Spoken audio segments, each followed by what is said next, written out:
Hi friends, welcome to Roja's cooking. இன்றைக்கி நம்ம சேனலில் ரொம்ப சூப்பராக குலோப் ஜாமுன் நல்லா குண்டு குண்டாக எப்படி செய்கிறதுன்னு பார்க்கலாம் வாங்க. இது ரொம்பவே ஈஸி தான்.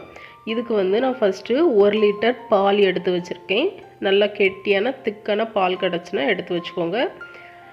1/2 லிட்டர் பால்லையும் செய்யலாம். நம்ம 1/2 லிட்டர் பாலில் செஞ்சால் நம்மளுக்கு ஒரு 10லேருந்து 12 குலோப் ஜாமுன் கிடைக்கும். 1 லிட்டரில் ஒரு 25 கிட்ட கிடைக்கும். இப்போது 1 லிட்டர் பாலை நான் ஒரு கடாயில் சேர்த்துட்டேன். இது நல்லா கொதிக்கட்டும்.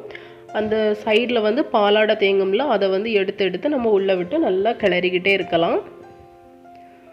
இது நல்லா கொதித்து நல்லா வற்றி வரணும்.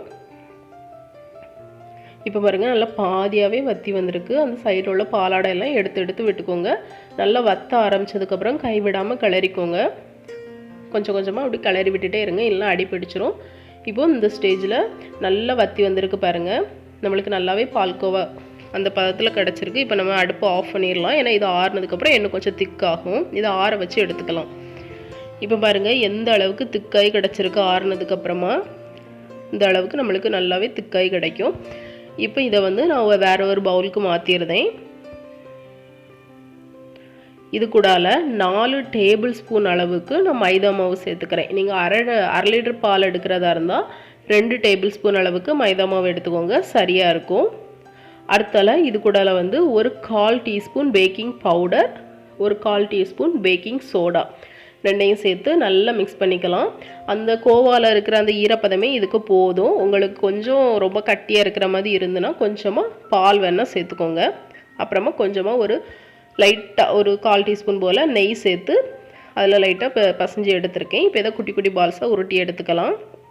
ரொம்ப அழுத்தி பசையக்கூடாது, லைட்டாக பசைஞ்சால் போதும். இப்போ எண்ணெய் சூடு பண்ணியிருக்கேன். எண்ணெய் சூடானதுக்கு அப்புறமா நம்ம உருட்டி வச்சுருந்த பால்ஸை போட்டு பொரித்து எடுத்துடலாம். மீடியம் ஹீட்டில் வச்சுக்கோங்க.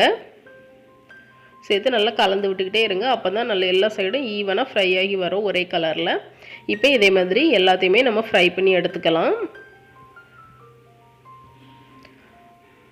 அடுத்தால நம்ம இதுக்கு சர்க்கரை பாகு ரெடி பண்ணிடலாம். அதுக்கு ஒரு பேனில் 1 கப் சுகர் எடுத்திருக்கேன். அதே அளவு 1 கப் தண்ணி சேர்த்துருக்கேன். சேர்த்து சுகர் ஃபஸ்ட்டு நல்லா கரையட்டும். இப்போ சுகர் நல்லா கரைஞ்சி நல்லா கொதிக்க ஆரம்பிச்சிட்டு, சுகர் நல்லா கொதிக்க ஆரம்பித்ததுக்கப்புறமா இதில் 3 ஏலக்காய் தட்டி வச்சுருக்கேன், அதை சேர்த்துடலாம். நல்லா கொதிக்க ஆரம்பித்ததுக்கப்புறமா இதை ஒரு 2லேருந்து 3 நிமிஷம் மட்டுமே நம்ம கொதிக்க விட்டால் போதும். அப்புறம் அடுப்பை ஆஃப் பண்ணிவிட்டு ஒரு 5 ட்ராப்ஸ் போல் லெமன் ஜூஸ் நான் இதில் சேர்த்துக்கிறேன்.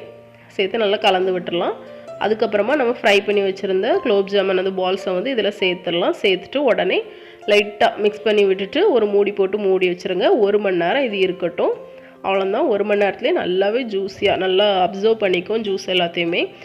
இப்போ 1 மணி நேரம் கழித்து நான் எடுத்து வச்சுருக்கேன் பாருங்கள். ரொம்பவே சூப்பராக இருந்தது. நான் குட்டி குட்டி பால்ஸை தான் உருட்டி போட்டேன். அது நல்லாவே டபுள் ஆகி வந்திருந்து. எல்லாமே நல்லா ஜூஸியாக இருந்துச்சு. ரொம்ப டேஸ்ட்டாக இருந்துச்சு. நம்ம பால் பவுடர் எதுவுமே சேர்க்கலை, வெறும் பால் மட்டும் வச்சு ரொம்ப சூப்பராக குண்டு குண்டாக குலோப் ஜாமுன் ரெடி பண்ணியாச்சு. இது ரொம்பவே சூப்பராக இருக்கும். கண்டிப்பாக ட்ரை பண்ணி பாருங்கள், உங்களுக்கு ரொம்பவே பிடிக்கும். இந்த வீடியோ உங்களுக்கு பிடிச்சிருந்துன்னா லைக் பண்ணுங்கள், ஷேர் பண்ணுங்கள். மறக்காமல் ரோஜாஸ் குக்கிங் சேனலுக்கு சப்ஸ்கிரைப் பண்ணுங்கள். Bye friends.